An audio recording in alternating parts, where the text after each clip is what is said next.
नमस्कार मुलांनो. आता तुम्ही महाराष्ट्रात राहता, तर महाराष्ट्रात राहणाऱ्यांसाठी किंवा इतर शहरातून येणारे मुले लहान असो किंवा मोठी असो, या सगळ्यांना मराठी हे आलंच पाहिजे.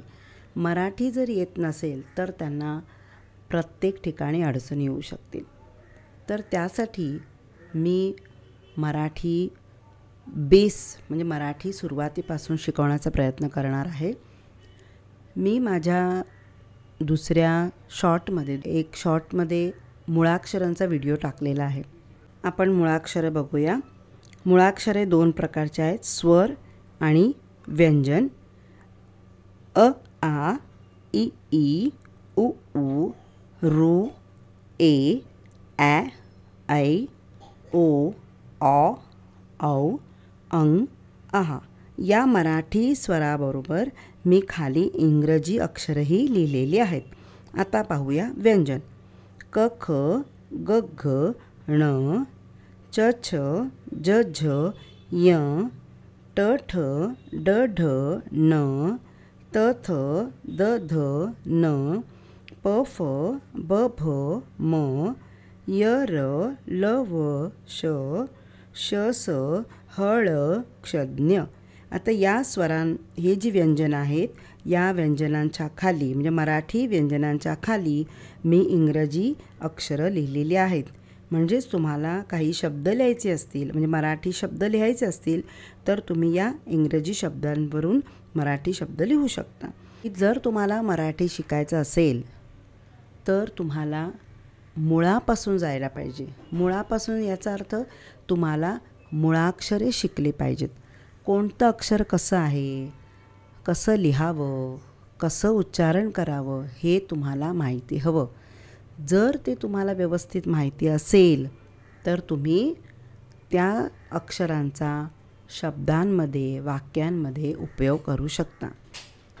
माझं तो शॉर्टमध्ये व्हिडिओ आहे, त्याच्यामध्ये स्वर, व्यंजन हे दिलं आहे. त्यासोबत त्या मराठी अक्षरांच्या खाली इंग्रजी अक्षरही दिली आहेत, जेणेकरून तुम्ही त्या अक्षराचं मराठीमध्ये इंग्लिशमध्ये वाचन करू शकता. उदाहरणार्थ अ, मग अला मराठी अक्षर दिलेलं आहे, इंग्रजी अक्षर दिलेलं आहे ए. त्याच्यानंतर आ म्हणजे त्याला येणार आहे डबल ए. अशा प्रकारे मी सर्व अक्षरं मराठी आणि इंग्रजी दोन्हीही दिलेले आहेत. आता जेव्हा बाहेरच्या शहरातून मुलं येतात, इतर भाषेमध्ये UPमधून किंवा बंगालमधून असतील, म्हणजे वेगवेगळ्या भाषेतली मुलं जी आहेत त्यांना मराठीचा गंधही नसतो. आणि जेव्हा ते नोकरीसाठी येतात किंवा इतर इंग्लिश मिडियममध्ये येतात किंवा मराठी शाळेमध्ये त्यांना ॲडमिशन घ्यायचं असेल तर त्यांना मराठी अजिबातच येत नाही. मग अशासाठी हा व्हिडिओ फार उपयुक्त ठरेल. तर मी फक्त मुळाक्षरावर थांबणार नाही आहे, तर मुळाक्षरांनंतर मात्रांवरून शब्द कसा बनवायचा. उदाहरणार्थ आरसा.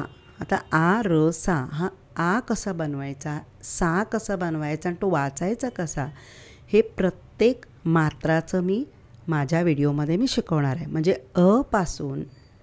आपासून अहपर्यंत प्रत्येक शब्द मी शिकवणार आहे. आणि तो मराठीत कसा बोलायचा किंवा इंग्लिशमध्ये कसा बोलायचा तर तेही दाखवणार. आणि त्या शब्दापासून वाक्य कसं तयार करायचं हे मी प्रत्येक व्हिडिओत शिकवणार आहे.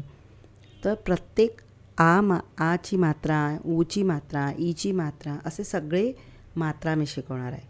तर तुम्ही तो प्रत्येक व्हिडिओ माझा बघा आणि त्याच्यामध्ये ते जर तुम्ही व्यवस्थित बघितलात, ते समजून घेतलं, तर मला वाटतं नक्की तुम्हाला मराठी वाचता येईल आणि बोलताही येईल.